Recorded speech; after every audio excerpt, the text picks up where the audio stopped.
Good morning. I'm Charles Mudd. Welcome to The Slant. This week, the Senate released the summary of its report on the CIA's use of torture on suspected terrorists in the years after 9/11. With me in the studio to defend the CIA is a lawyer they've just hired, Mr. F. Lee Libby. Mr. Libby, welcome to the show. Thank you for having me, Charles. Mr. Libby, you've gone on record as saying the interrogation techniques the CIA used were not torture. How can you say that waterboarding, stress positions, lack of sleep, and violent threats were not torture? I didn't say that, Charles. I said one particular technique used by the CIA was not torture. And which technique was that? The rectal feedings. Rectal feedings. That is when several of the detainees were given food enemas. Yes, exactly. You don't believe administering food enemas is a form of torture? Strictly speaking, it's not torture. No.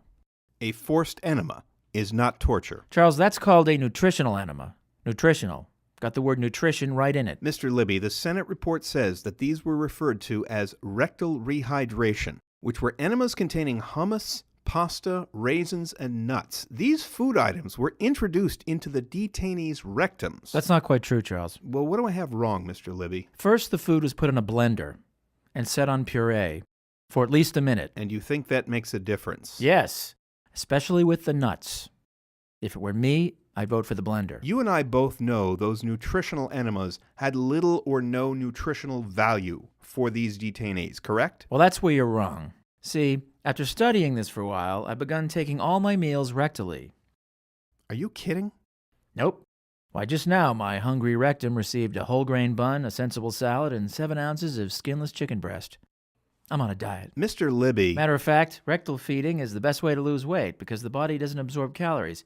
But I still feel full. I don't think the CIA cared about their welfare. All the evidence suggests these food enemas were used simply to humiliate the detainees. Charles, that's unfair.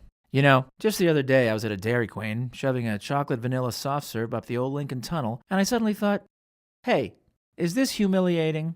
Not on a hot day like today, I'll tell you that. Mr. Libby, is your legal argument really going to be that it's okay to shove any foodstuff up your ass?